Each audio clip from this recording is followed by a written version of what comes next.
Hey fam, hope all is well. We're reading the Bible. We're on Leviticus 25, verse 1. We're starting from the beginning, obviously, we're going to go all the way to the end, line by line, in order, okay? And Jehovah spoke further to Moses in Mount Sinai, saying, Speak to the sons of Israel, and you must say to them, when you eventually come into the land that I am giving you, then the land must observe a Sabbath to Jehovah. 6 years you should sow your field with seed, and 6 years you should prune your vineyard, and you must gather the land's produce. But in the 7th year there should occur a Sabbath of complete rest for the land, a Sabbath to Jehovah. Your field you must not sow with seed, and your vineyard you must not prune. The growth from spilled kernels of your harvest you must not reap, and the grapes of your unpruned vine you must not gather. There should occur a year of complete rest for the land, and the Sabbath of the land must serve you people for food, for you and your slave man and your slave girl, and your hired laborer, and the settler with you, those who are residing as aliens with you, and for your domestic animal, and for the wild beast that is in your land. All its produce should serve for eating. And you must count for yourselves 7 Sabbaths of years, 7 times 7 years, and the days of 7 Sabbaths of years must amount to 49 years for you. Lots of sevens, right? And you must cause the horn of loud tone to sound in the 7th month on the 10th of the month, on the day of atonement. You people should cause the horn to sound in all your land. This probably explains why my neighbor is always blowing his horn. And you must sanctify the 50th year and proclaim liberty in the land to all its inhabitants.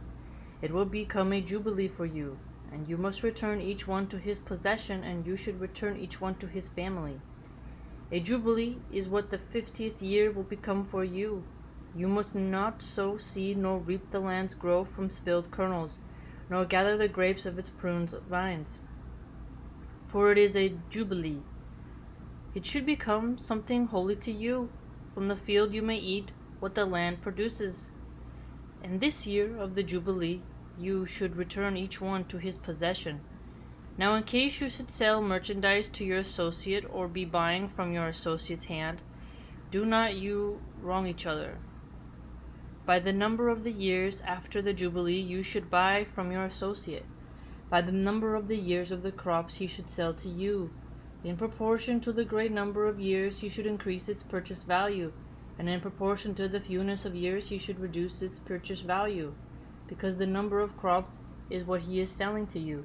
And you must not wrong anyone his associate, and you must be in fear of your God, because I am Jehovah your God.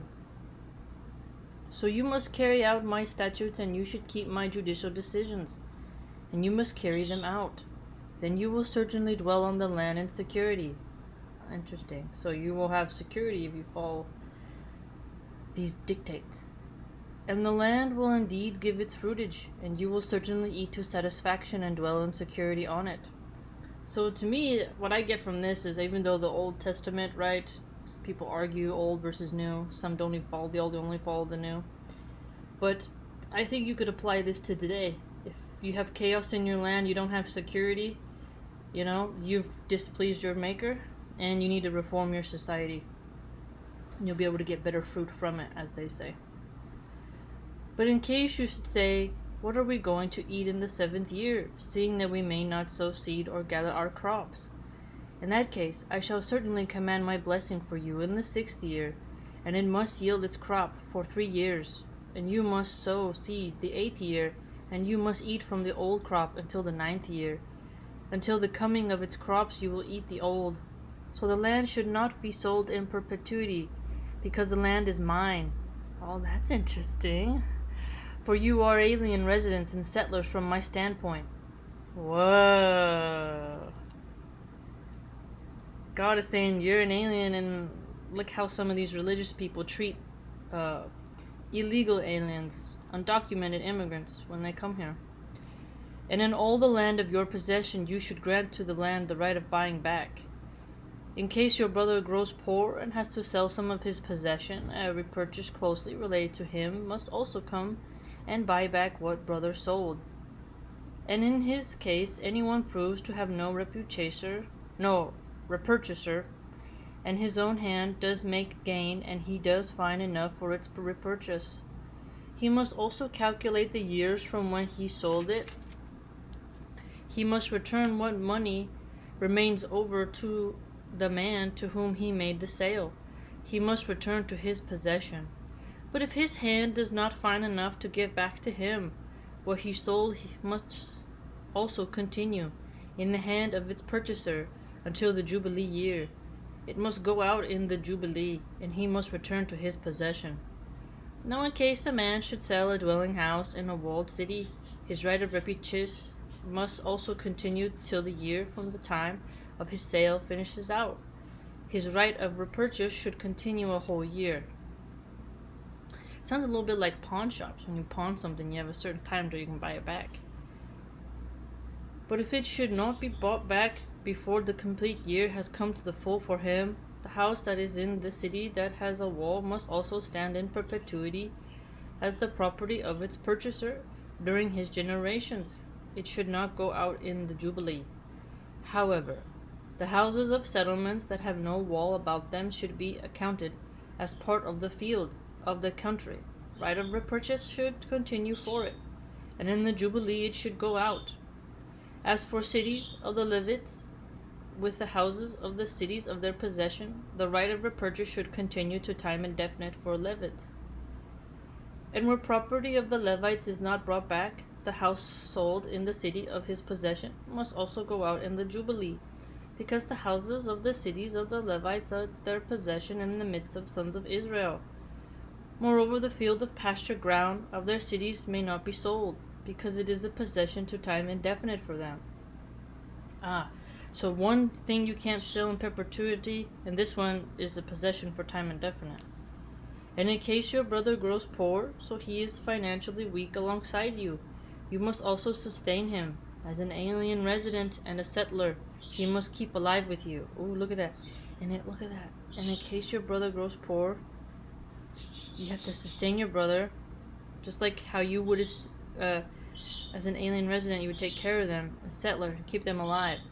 I like how people treated the people at the border. It's very sad. Do not take interest and usury from him. Wait a minute. But you must be in fear of your God, and your brother must keep alive with you. You must not give him your money on interest, and you must not give your food out of usury. Wait a minute. I don't remember they talking about usury, but this is interesting. Wow. I am Jehovah your God, who brought you out of the land of Egypt to give you the land of Canaan, to prove myself your God.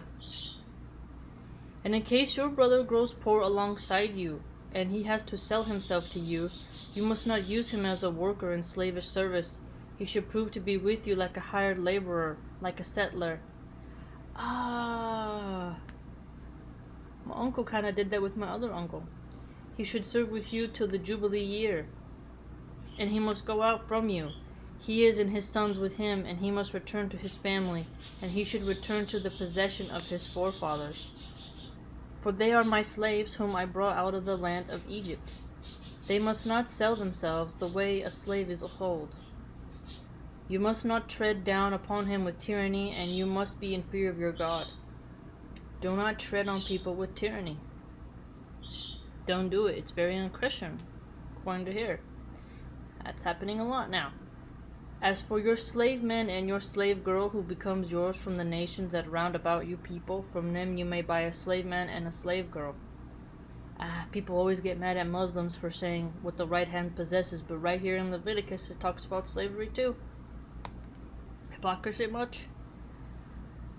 And also from the sons of the settlers who are residing as aliens with you. From them you may buy, and from their families that are with you, whom they had born to them in your land. And they must become your possession, and you must pass them on as inheritance to your sons after you inherit as a possession to time indefinite.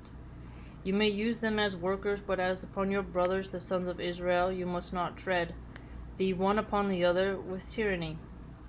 But in case the hand of an alien resident or settler with you becomes wealthy, and your brother has become poor alongside him, and must sell himself to the alien resident or the settler with you, or to a member of the family of the alien resident. After he has sold himself, the right of repurchase will continue in his case. One of his brothers may buy him back, or his uncle or his son of his uncle may buy him back, or any blood relative of his flesh, one of his family, may buy him back. Or if his own hand has become wealthy, he must also buy himself back. Purchasing your freedom. Interesting. Wow, this section I actually learned like something I didn't remember, like my memory refreshed. I don't remember that in Bible school. Interesting.